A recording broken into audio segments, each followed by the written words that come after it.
Bienvenue dans Octobre Obscur, jour 8. J'espère que vous allez bien. On se retrouve aujourd'hui pour 3 histoires, vraies ou fausses, mais flippantes. On est là sur des histoires, des petites creepypastas. On a une qui est assez longue, du coup j'espère qu'elle va vous plaire. Et c'est parti.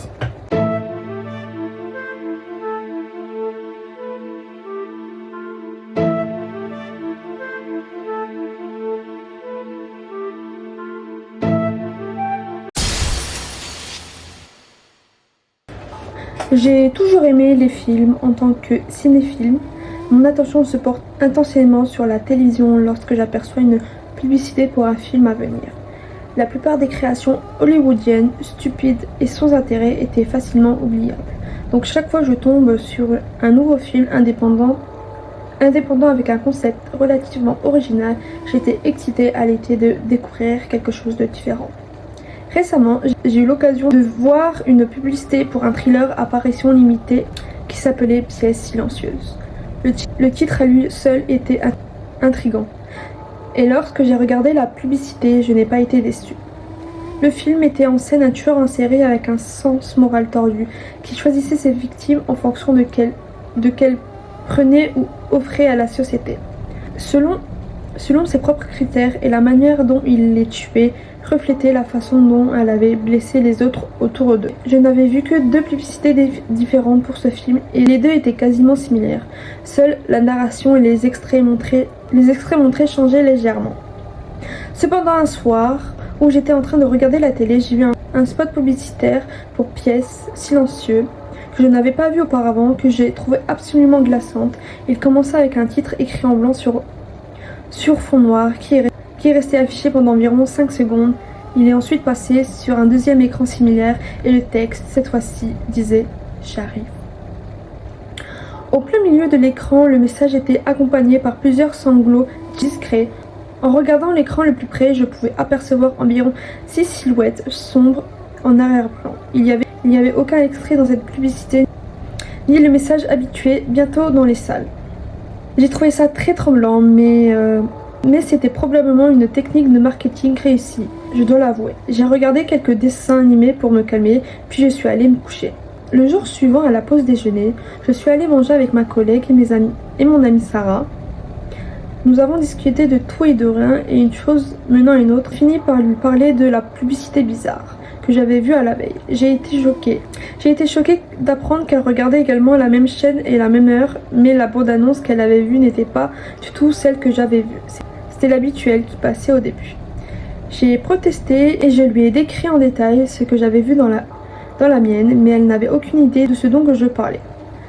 Cela m'a bien sûr perturbée. Bon, mais ne trouvant pas d'explication, j'ai fini par oser les épaules en essayant de ne plus y penser. Après quelques jours, j'ai presque complètement oublié ce qui s'était passé.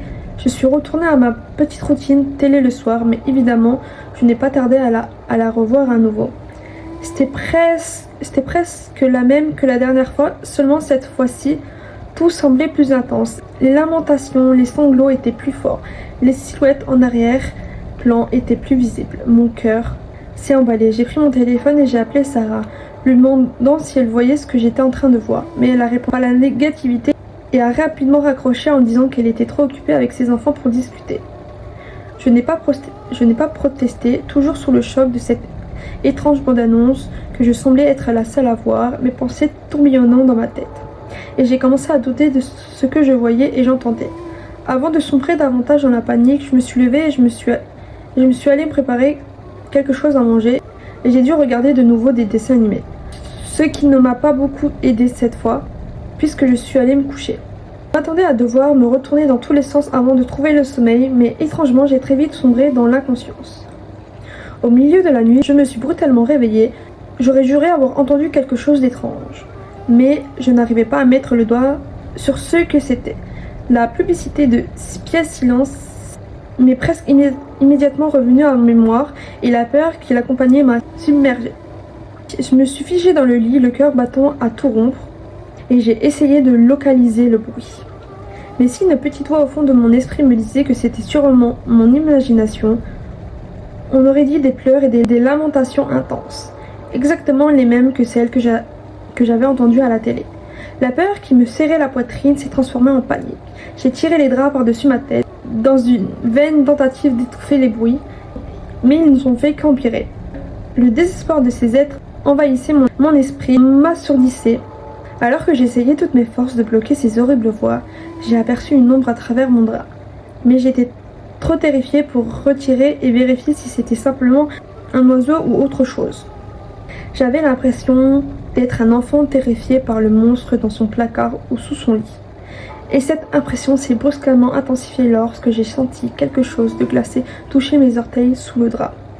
Tremblant de terreur, des larmes coulant sur mes yeux, je me suis mise en position fœtus. J'ai prié de toutes mes forces. Mais mes prières étaient inutiles, car quelques instants plus tard, mon drap a violemment été arraché et j'ai pu voir ce qui rôdait dans ma chambre. Une silhouette noire, grand, se tenait à côté de mon lit. Il n'avait pas d'oreilles, ni de nez, ni de yeux sur sa tête. Son seul trait était une énorme bouche étirée et un sourire sinistre. Le besoin de hurler a inondé mes poumons, mais aucun son ne s'est échappé de ma bouche tremblante. Et en plus, ma terreur grandissait, plus le sourire de la créature s'élargissait. Elle semblait se nourrir de ma peur intarissable, jusqu'à ce qu'elle en ait assez de me transpercer le corps et de sa griffe acérée.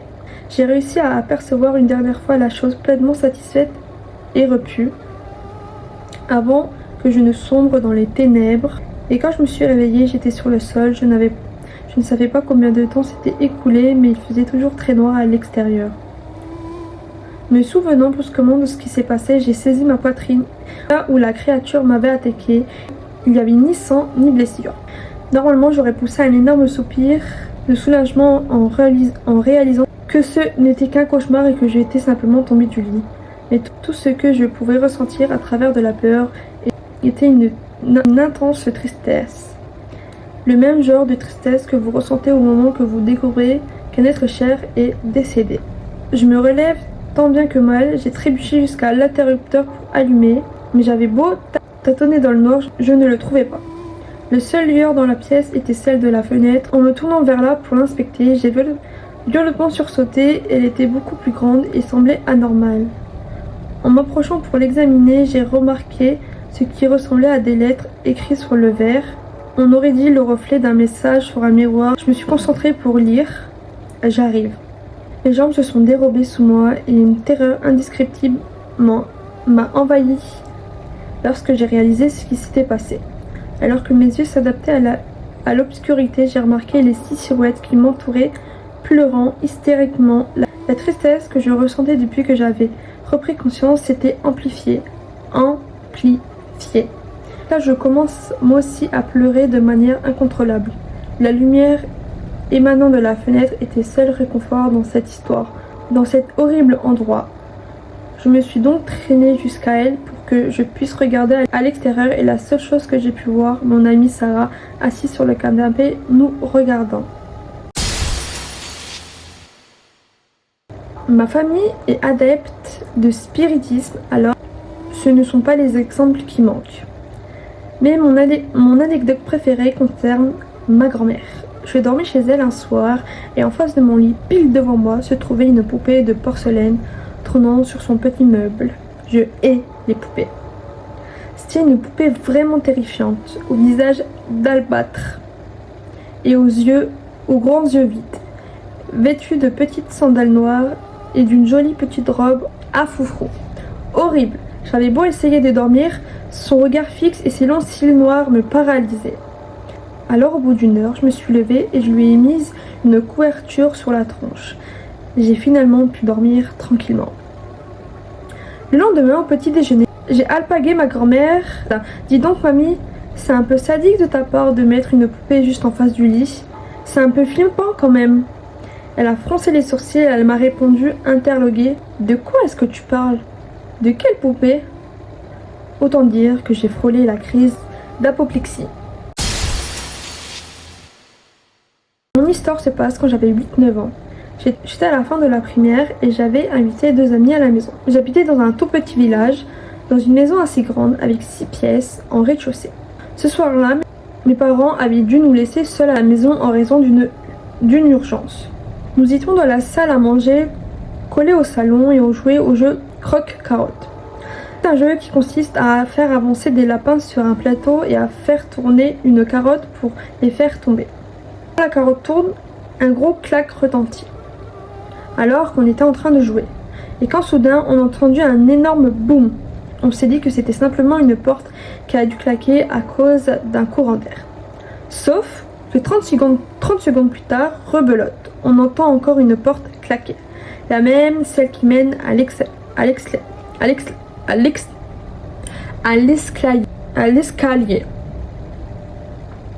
Mais elle avait déjà claqué juste avant.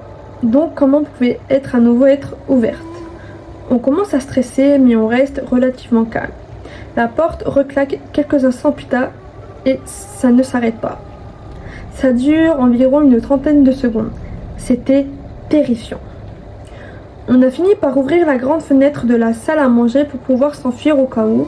Juste après ça, je traverse le salon et je regarde dans le couloir. Toutes les portes et les fenêtres sont fermées. Il n'y a personne. On a attendu en panique pendant 30 bonnes minutes le temps que mes parents reviennent. On leur a raconté, ils ont tout de suite vérifié la maison et la maison était vide. Des années plus tard, ma mère a joué avec un enfant qu'elle garde au même jeu. Je vous laisse imaginer ce qu'il s'est passé.